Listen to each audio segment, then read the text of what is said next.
Welcome to another Nickjitsu video. So today I thought I'd talk about things that I learned from Iron Maiden.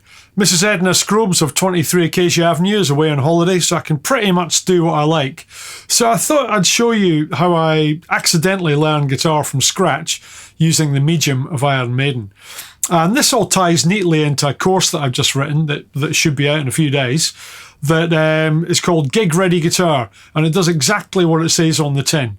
And it's aimed kind of exactly at this level. If you're trying to learn Iron Maiden stuff by ear, hopefully you're trying to do it by ear, then this is the course for you. This will teach you everything you need to know. But I'll talk more about that later. In the meantime...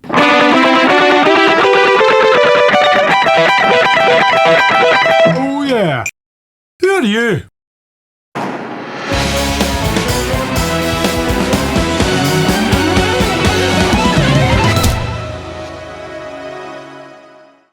So there I was, a cold November morning in about 1986 or 87, I can't remember. It wasn't long after Live After Death came out. A mate of mine had left his guitar around my house, and I was a drummer at the time. Just passed my grade 1 drums. And I was miming along to some of the songs on Live After Death, and all of a sudden, I did that at the same time as Wrathchild. And the two things collided, and I thought, oh, this guitar lark can't be that difficult. So I decided to try and learn the whole of Wrathchild.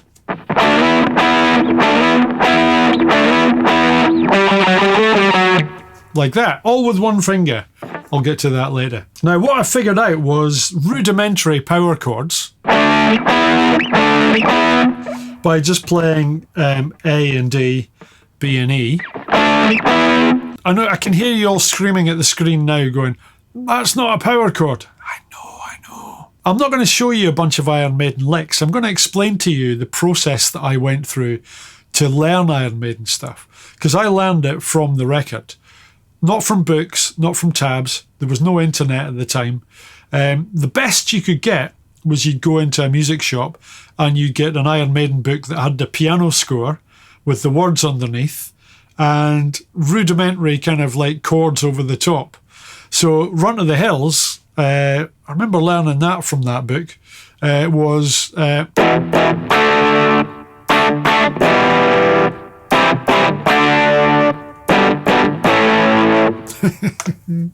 like that. Nothing like the real thing, is it? I'd been playing maybe a month and a half, something like that. It wasn't long. And that's when I realised that, hang on, why have they got their fingers... Why is that finger there? Well, that sounds better. And then figured out that that's a power chord. So...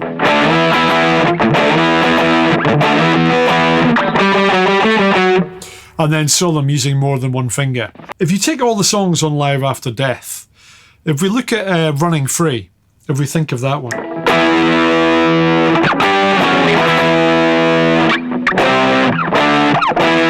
I'm just remembering it. I haven't played this since I was 15 or 14 or whatever. Running Free is a really good example of the game that I played when I was younger. I didn't even know I was playing it, but it's called Dot or Not. The root note of a chord is either on a dot or it's not. Dot or not. Genius. Now watch this. Running Free is on a dot and then it's on... I would count that as a dot because 12th fret, you've got the two dots, or two stickers in my case. Then you're on a dot, definite dot, back to the dot, and then dot, dot. And therein lies the secret sauce with most Iron Maiden songs, and Black Sabbath and various other heavy metal bands, is that on this side of the E, most songs are in E. On this side of the E, you're going to go down 2 frets and down 2 frets more. And on bank holidays and weekends, you might go down 1 more fret. That's a not. Look, no dots. On the other side of the E, you're going to go up 2 frets and up 1 fret. And then on bank holidays and weekends, you might go up 2 frets. So on this side, I don't think I've ever seen anybody in Iron Maiden just kind of go beyond the 14th fret, unless they're soloing or playing single lines. On the other side of the E, and then, of course, bank holidays, weekends, and then on very special occasions like Christmas, during the Revelations, you might get that A. Now, if you just copy that down a string,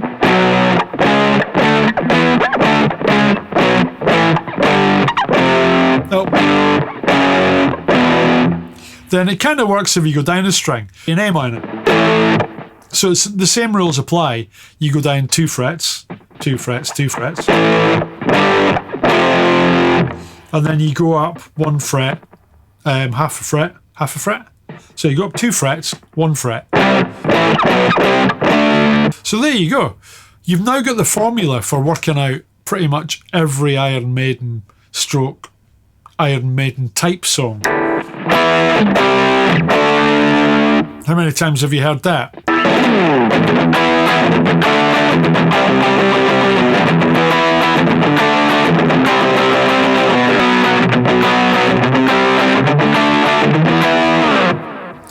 You've even got the chord that's only on bank holidays and weekends, so you can guess when they wrote that one.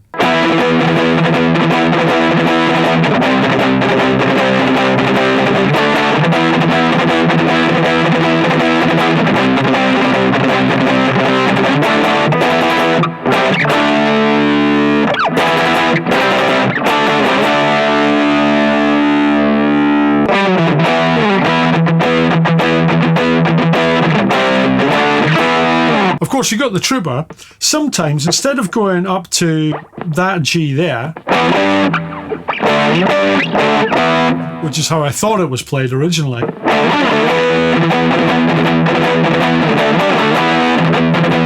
which is a bit of a boo. If you're riding a horse like that, boo, you'd be a wee bit wobbly. So would the horse. For a power chord of G, you play G and you play the 5th. So you're playing G and you're playing D.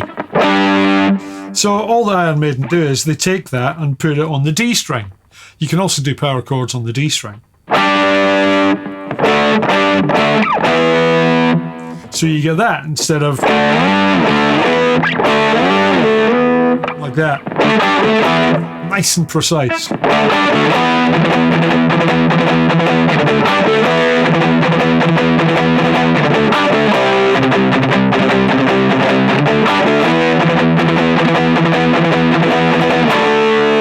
If you go on Tinternet and you type in Maiden fans, you'll find a forum of Iron Maiden fans. And if you type in the question, how many Iron Maiden songs are in E minor, or how many Iron Maiden songs use E minor, D and C, it will come up with a really interesting set of answers. People have gone through each album and kind of analysed each song on each album. And it's quite fascinating to read. However, the best answer goes to a guy called Mosh. When asked the question, how many Iron Maiden songs are in E minor, he just goes, yes. Like we've seen, most of the songs are in E minor, but there is songs that are in E minor, then they modulate to other keys. Some of them are quite slippery the way they modulate. Something like, is it The Loneliness of a Long Distance Runner goes from E minor to G minor, which is like a very fusiony, jazz fusion kind of thing to do. There's the jazz element again. So A minor is another popular key that Iron Maiden play in. D minor is another popular one. And there's a really weird song that's in F minor.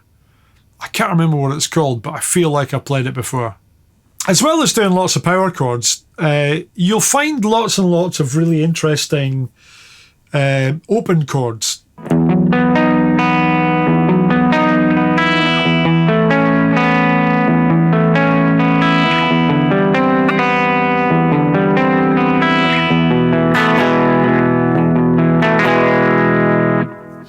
Can't remember the name of it, but the chords are really nice. And it's kind of like, what is the name of that one? Write down in the comments what the name of that song is. I can't mind. But you can see it's an E major shape. Played up here. It's basically, it's like a B over E. And then it's like an A over E. because that's from the A shape. And then this lovely chord. It's like a G sus4 over E. And then you've got an E sus4. I won't go into the exact chord names because we're not here for that, are we? It's not a jazz class. You get other songs where they use like power chord.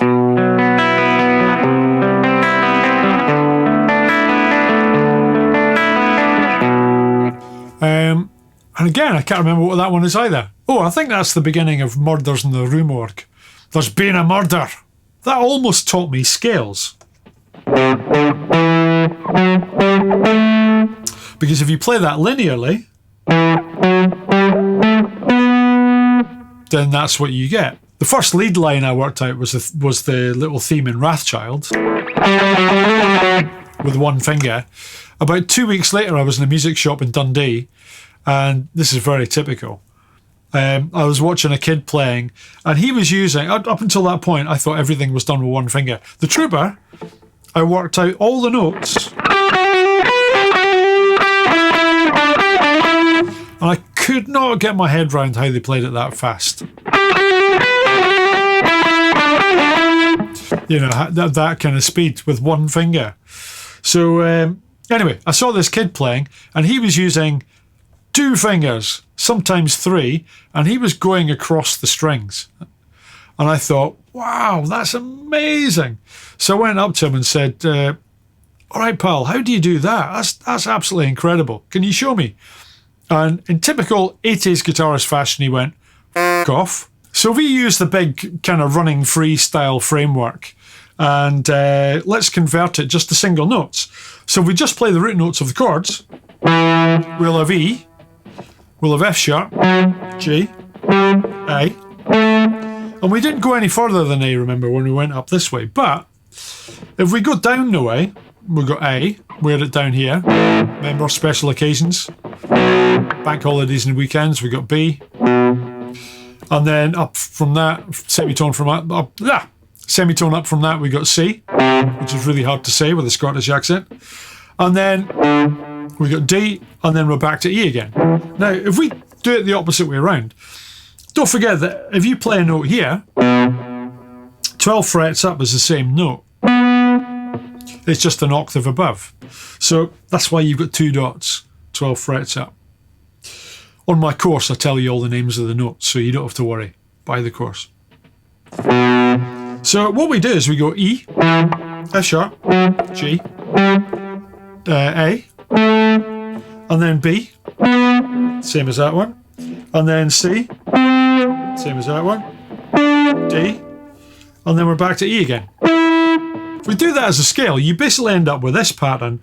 If you use one finger per fret, then you've got first finger, third finger, pinky. Now that's taking us up to G. What was after G? A. So we're just going to go to A, do the same pattern again. And then after that, we're going to go up to the D, and then we're back to E again.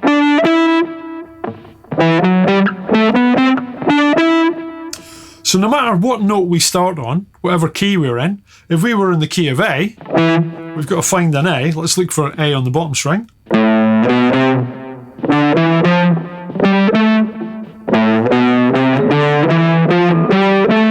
So that's a linear scale in A minor. So once I'd figure this out, I could play all the way up to here.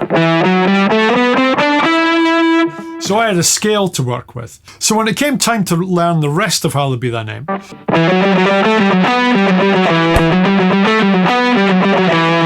so I worked out the riff there using that scale.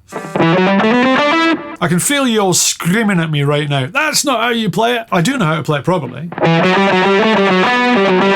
When I did the trooper,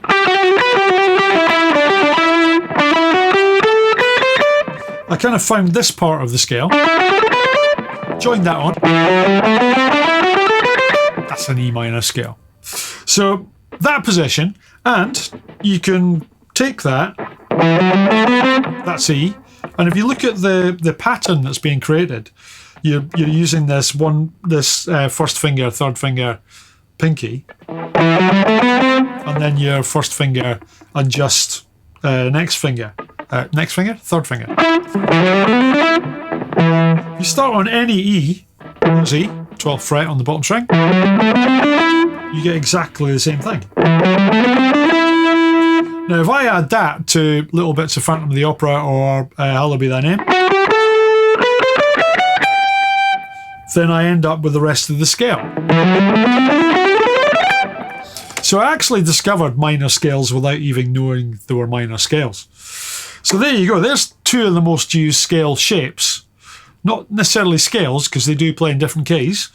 Along with, of course,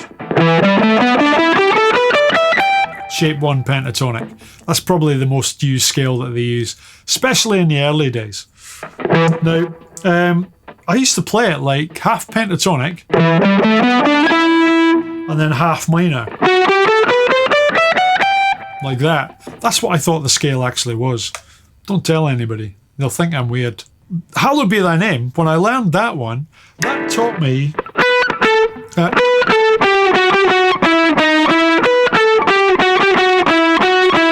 I know you're all screaming at me going, that's not how it was played. But that's what I worked out. I worked out the right notes. And of course it's played... I thought that was genius, playing two notes at the same time in a harmony. The reason I played it there was because later on in the song, I'm sure Dave Murray plays this. And like I said, we were watching it from a video, which is filmed from, like quite a distance away. So you're only seeing a tiny bit of Dave Murray actually playing it. So you're second guessing where he's playing. Also in those days, if you paused the video, if he was playing here, for example, playing an E, you'd pause the video and Dave Murray would do this. Like that. And there'd be a line exactly where you needed to see the note. So, you kids on YouTube and all that, you're so lucky you didn't have to go through what we went through. Although we've got better ear training. The top part of this scale, my Hallowed Be Thy Name scale, you've got the trooper, of course. You've got one of the melodies of Somewhere in Time. And if you go up into the other minor scale, then you've got the harmony. There you go. If you put them both together, that's what you get. This is a weird one. See if you can guess which tune this is.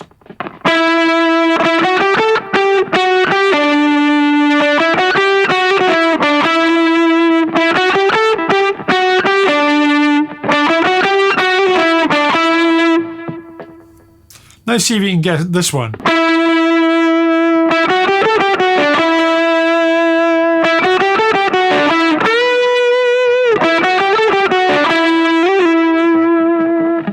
Can you tell which one's which?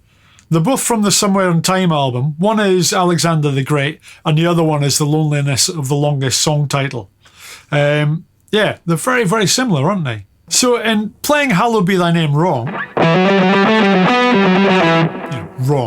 playing the right notes but in the different area, that has set me up to be able to play a whole host of other Iron Maiden stuff.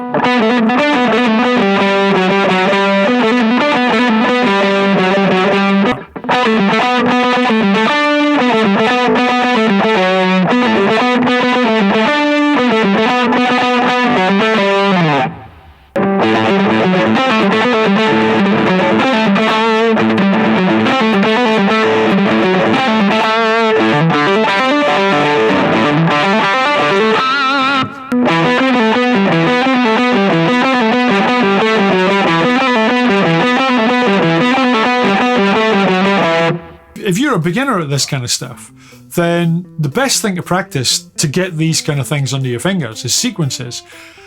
And it just so happens on my course, that's exactly what I teach. So I might as well talk a wee bit about the course now. Gig Ready Guitar course is just that. It does exactly what it says on the tin. And it's kind of aimed at where you are right now if you're watching this video. You can play a little bit, but you need to kind of like get to the next level.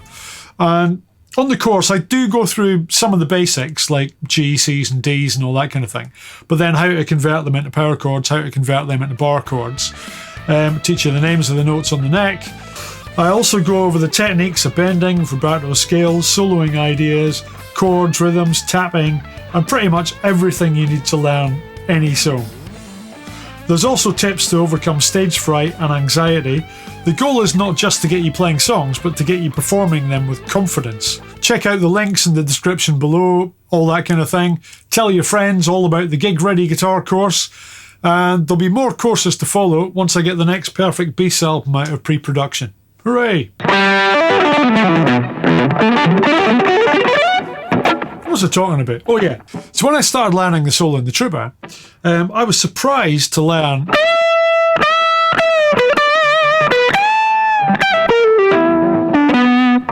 that you've got this. Now I would spend ages trying to work out, you can't be doing that because that note's not in the scale. And the law is that the note has to be in the scale. No, it's not a law at all. Now that I've studied jazz, any note. That is a great. But it's one of these quirky little things that Adrian Smiths does now and again. If we look at Dave Murray's solo, he uses some even weirder notes, even more illegal, even more jazzy, which is weird. Putting jazz in a tune about the charge of the Light Brigade. Skoodly-bap. The key modulates from E minor to A minor. Modulates, big word. And what he's playing against, always learn the chords first. What he's playing against is A. They're all power chords, but it's A minor, G, E minor, and F. Because it's in A minor, what he does, he plays A minor pentatonic, as most guitar players do. But he does this.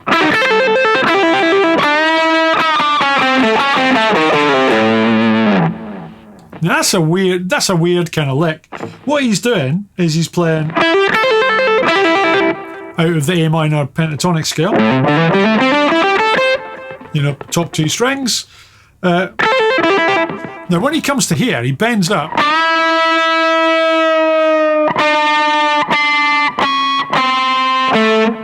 And what he's doing is he's kind of...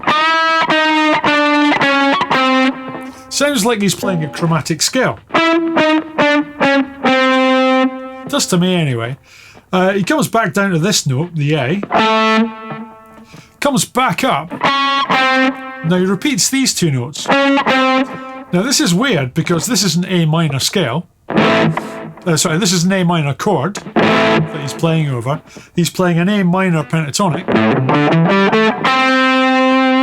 That's the minor third there, but he plays the major third. He comes back to the A, then he plays the flat 5 from the blues scale, and then he plays the fourth of the A. So he's actually...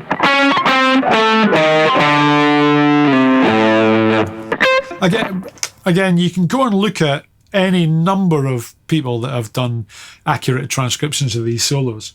I'm just kind of showing you ideas that you can start to borrow and put in your own songs.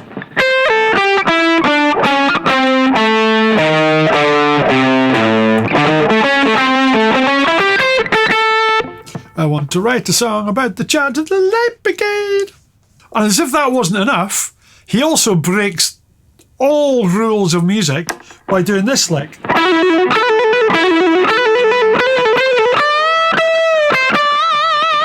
Play something like that. Now that. Why is that so unusual, I hear you cry? It's because you're playing an A minor, the A minor scale, has that note in it. Now that note is an F, and I know that because I've done my course. Well, what Dave Murray's playing is he's playing an E and an F sharp. So you play an F sharp against an F and you get like that. Yeah, play that at your next kid's birthday party and watch their face. Anyway, So he's actually playing what we call a Dorian scale, where you play a minor scale. But instead of playing F, you play F sharp. Basically a sharp 6. Or it's a major 6. Or it's the 6 that's up a bit.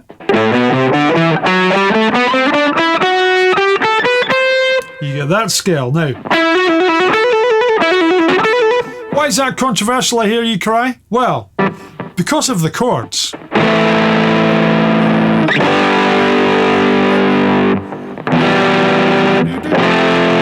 What it does, it creates different colours, different kind of sonic pushes and pulls that you always get in jazz and classical music and things like that. It's not so common in rock music unless it's either an accident or they're being extremely, extremely clever. And you look at Dave Murray, he now wears glasses. That shows you how clever he is. When Live After Death came out and I first got the record, I was playing it on a mono record player. So it was summing everything. So it was very difficult to hear specific parts. And then maybe about 6 months later, I graduated to an actual stereo. And you could pan between the two speakers. And I found that if you panned one speaker one side, you'd get Adrian Smith. You pan the speaker the other side, you'd get Dave Murray. So what I did was I would learn all Dave Murray's parts, pan over to Adrian Smith, fill all Dave Murray's parts, and it would sound like I was actually part of the band. And then later on, you know, a couple of months later, once I'd learned all that stuff, I switched and did the opposite. So you can do that too. It's a good way of really trying to figure out who's playing what, is to just turn off one speaker or take out one headphone and you'll hear it completely differently.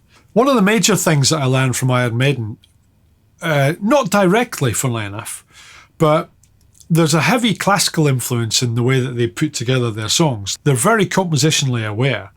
Now, whether Steve Harris, who's one of the main songwriters, is directly influenced by classical music, I know they were all certainly into prog rock around that time, you know, early Genesis, Van de Graaff Generator, and they've all got funny names, these prog albums, you know. Banana Tea Light, you know. Go and look them up, they're a great band. Little riffs that they do. If you take Hallowed Be Thy Name, for example, that's like a classical suite, the way that that's put together. Oh no, that's Genghis Kahn. Ah, yeah. Genghis Kahn. I love that song. I love it so much, I've not played it since I was 15. But I used to really enjoy playing it because nobody else could play it. That's got that.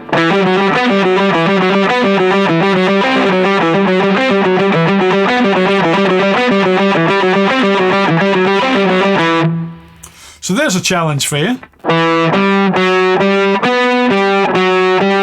That way you're using one finger for each note, whereas when you go up to the C, to fret 5 on the G,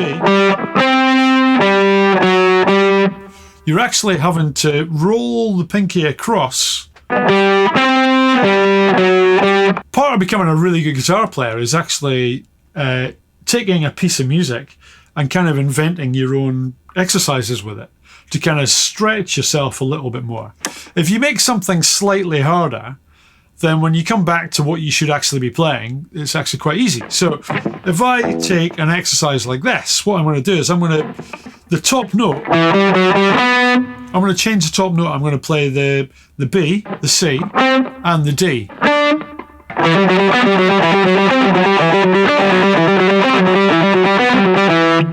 There you go. I've just made up my own exercise. And you can do that too. There was a band in the noughties that nicked that, didn't they? If you're a beginner and you want a good finger exercise,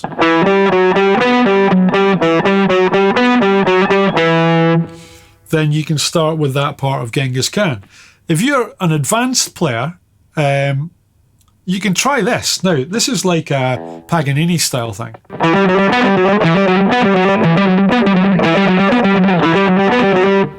You've got your eye has to be, when you're playing this,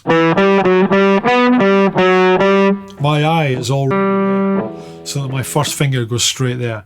Your eye acts like a brake when you're going up and down the strings. So the other classical thing that you'll get is you'll get guitar harmonies. Bands like Thin Lizzy and a few other bands, Wishbone Ash, were doing guitar harmonies. I think that's what may have inspired Iron Maiden. Again, if you take the Trooper, you take that little riff there. When Dave Murray plays a G, Adrian Smith's playing down a sixth. That means that you take the same scale,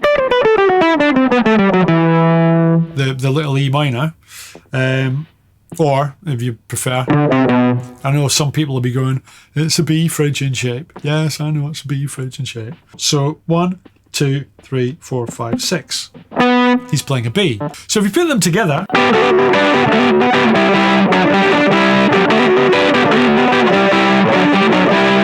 Phantom of the Opera is another good example, or Aces High, or anything like that. I mean, the Iron Maiden canon is littered with harmony guitar parts. But speaking of Phantom of the Opera is another kind of classical idea. The arpeggios section.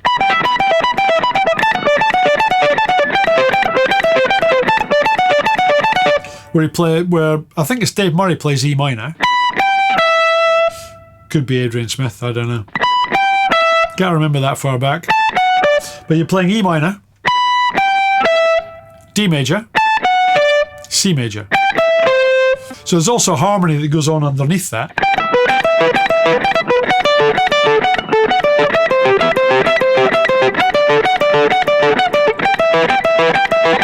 Another kind of classical idea that they use quite a lot, you'll find in Wasted Years is a good example of this.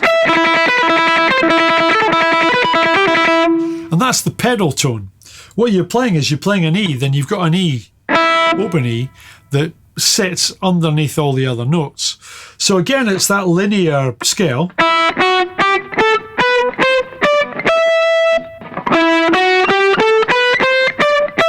It's all the notes from E minor. And what Adrian Smith's doing is he's keeping like a constant tempo.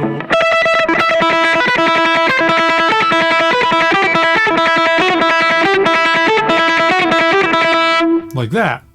And that's called pedal point. You know, Bach used that a lot. You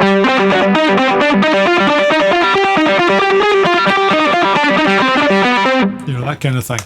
I show you that one in one of my other videos, the top 5 classical exercises. Go watch that. That's not on the course. Speaking of Wasted Years, Adrian Smith is owed a punch in the arm from me. I've been playing nearly 40 years now, which is quite a feat as I'm only 39 and a few months. I started playing guitar at 14. Yeah, Adrian Smith's owed a punch in the arm because I can play anything. That's not me boasting, it's not me being big-headed. I can pretty much play anything with a bit of practice. I cannot play the lick that's in Wasted Years that Adrian Smith plays.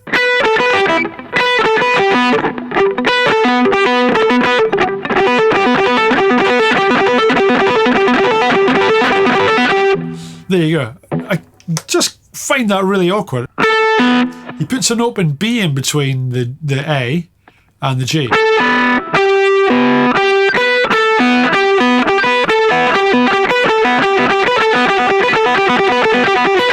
And it's just really awkward the way he does it. He does it really fast.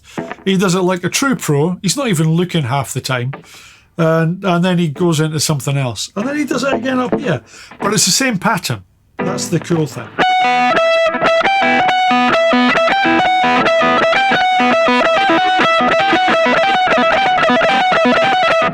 That bit. Playing Paganini is much easier. You get quite a lot of pedal point in Iron Maiden stuff. So if you go all the way back to Killers, for example,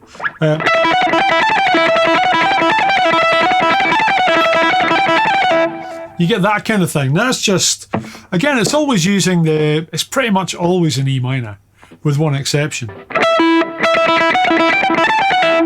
You're just kind of using the notes of E minor and putting an E in between. So I think Dave Murray does it in Rhyme with the Ancient Mariner as well.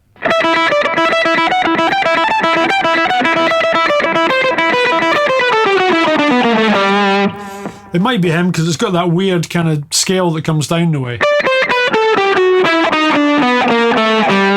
where they're just filling in the blanks. You know, very jazzy. Skoodly-bap. The other one is Lost for Words. Now that's got a section in it that you might recognise from a few seconds ago.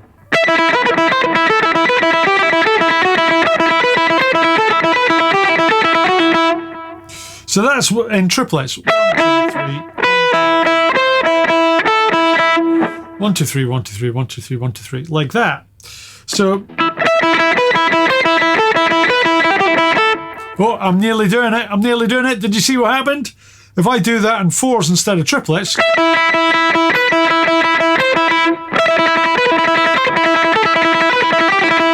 So you can see how similar Lost for Words and Wasted Years are.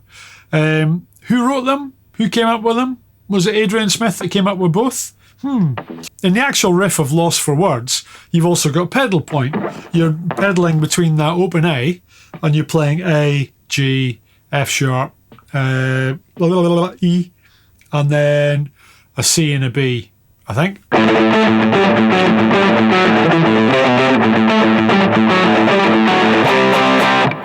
There you go. There's something you can practice.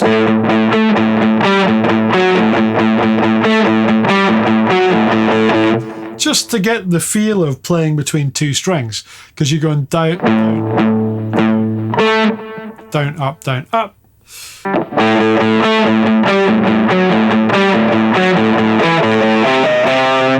Like that. Really gets your alternate picking going. The other one that I remember learning was, I think whoever played the riff on this was actually having a pint at the same time. It's a song called The Duelist, and that uses pedal point on the open D string. So let's put that to the test, shall we?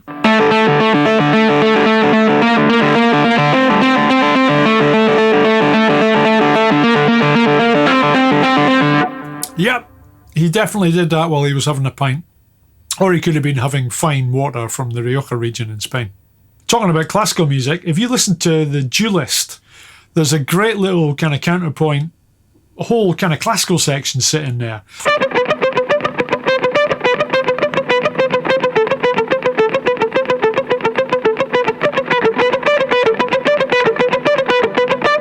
Everything that's going on underneath it is really interesting, and it's like classical counterpoint.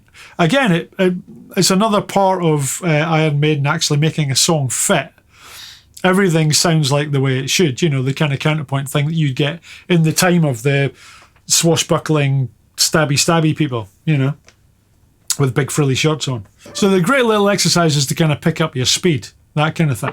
But it's much easier to do it without the dampening. I don't practice dampening a whole load, but there you go. You can practice your dampening, sound like Al Di Meola. There's a guitarist you should check out. So if we look at some of the rhythms now that Iron Maiden do, obviously you think of Iron Maiden and you think of that galloping rhythm. So it's one quaver, two semiquavers. One E and one E and one and one and down, down, up, down. And then you've got any number of rhythms in between. But I do remember learning one particular song, a little bit of Number of the Beast. And when it gets to the verse part,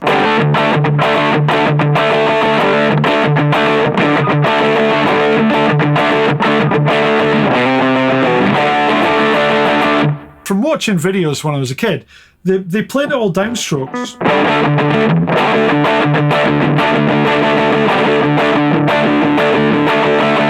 Which I was never quite comfortable with, because on Live After Death it's slightly faster, I seem to remember. I might be misremembering. There was another video that I used to play along with them live at Dortmund. It was the one where they pulled Eddie's brains out of his head. They killed Eddie, and I used to play along with that one, and that was fast, I do remember.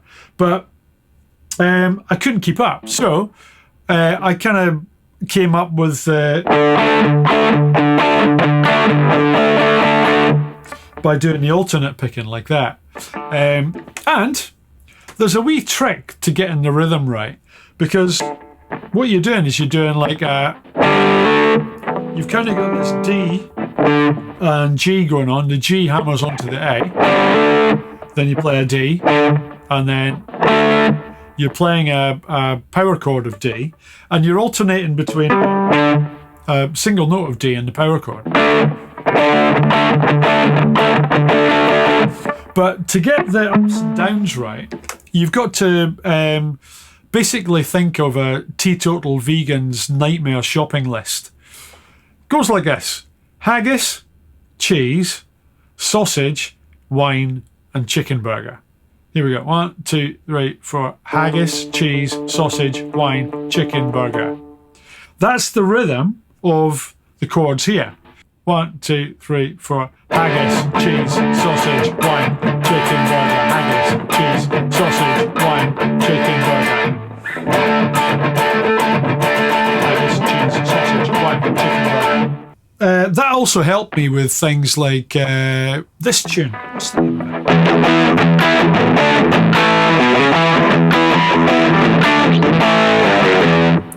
What's that? Armed and Ready, Michael Schenker, and a few other things. It kind of got my rhythm playing together so I could do all the alternation. So again, by playing that wrong, it allowed me to play something like Drifters.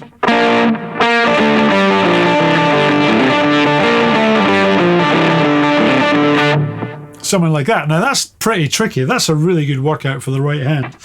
All you're doing here is you're kind of playing a D on the B string, and you're playing B flat on the G, A on the G, G on the G. You go down to the D string, you're playing F, E, and then D on the D string, and then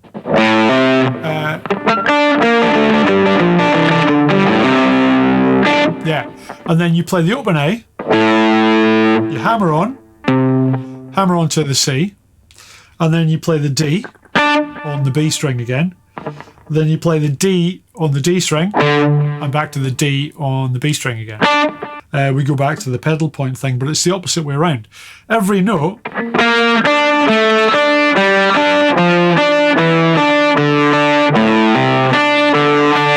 I'll do it really slow this time, but pay attention to the right hand, because I'm always alternating.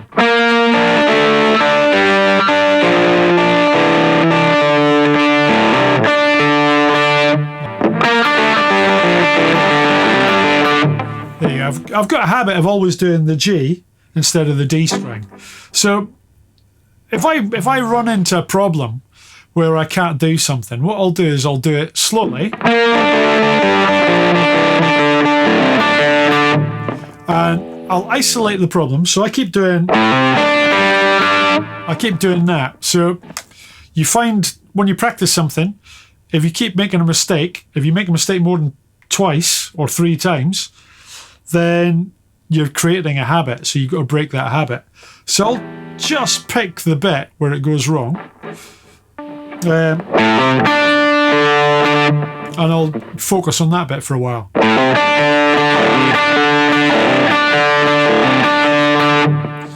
And then I'll get the feel for that, and then I can more or less play it, up to speed. I've literally been playing that for less than a minute, having not played it for years and years and years and years. So yeah, I actually had to go through the practice of that to be able to play it as badly as I just played it. That should fill you with confidence. Buy my course. So as you can see, making the mistake of playing Number of the Beast wrong actually granted me a whole load of extra things that I could do. So never be afraid of your mistakes. It also made my alternate picking better. For Transylvania and things like that. Just let's not talk about Quest for Fire. Good grief, there's a song.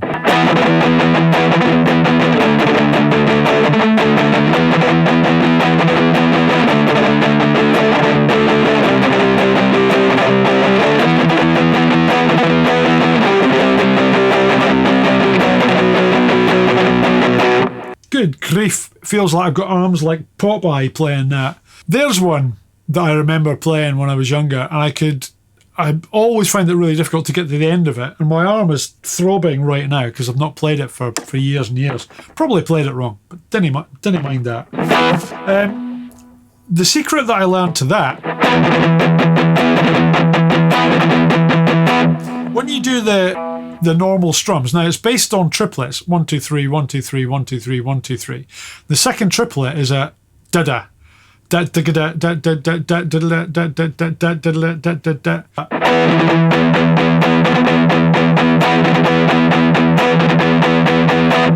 you're basically doing triplets all downstrokes.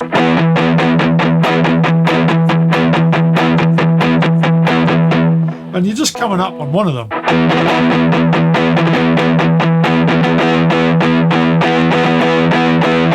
What you tend to do is when you're doing downstrokes, you tend to tense up your arm all the time. So, right? Looks ridiculous.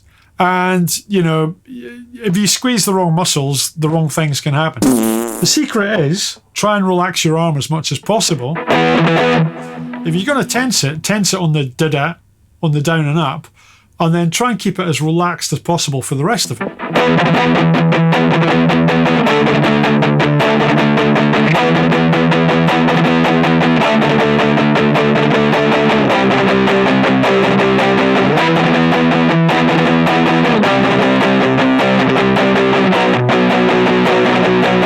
My arm's not throbbing that time, so there you go. The whole idea is that go and learn it. Don't be afraid to make mistakes. And this is the key to life as well. Mistakes can be happy accidents as well.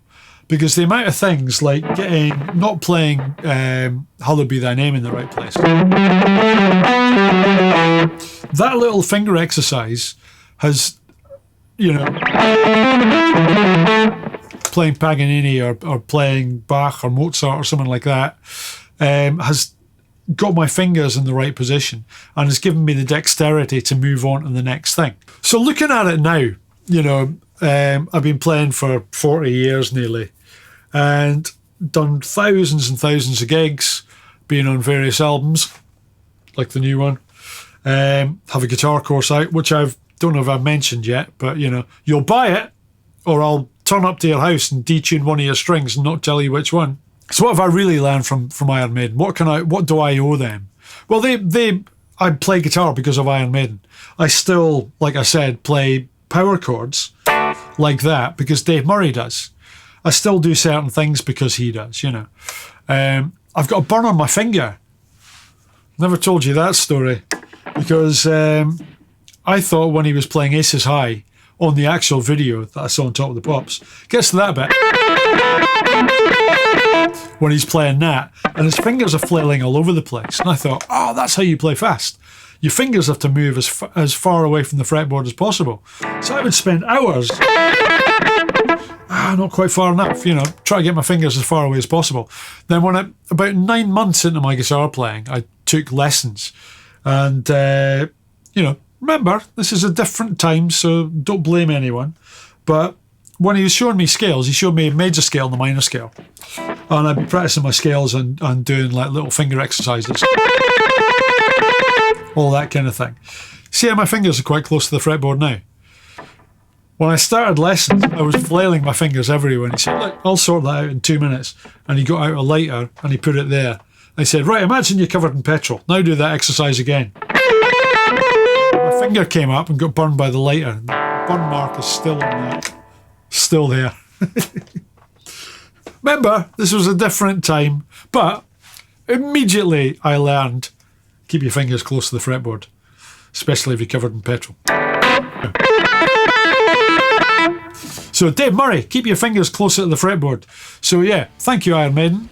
I've learned a great deal and continue to learn a great deal from you. If you could hit the doodah with the thing and the subscribe and tell your friends and all that kind of thing. Check out the band Perfect Bass. If you like Iron Maiden, you'll probably like this band as well. The Gig Ready Guitar course is either out or is soon to be out. Keep your eyes on my website. And I'm off to go and practice that horrible Adrian Smith lick. If you see Adrian Smith before I do, punch him in the arm. Actually, don't do that. Just tell him that he's written a really, really difficult lick. Still can't play it. Anyway, see you soon. Slàinte mhath.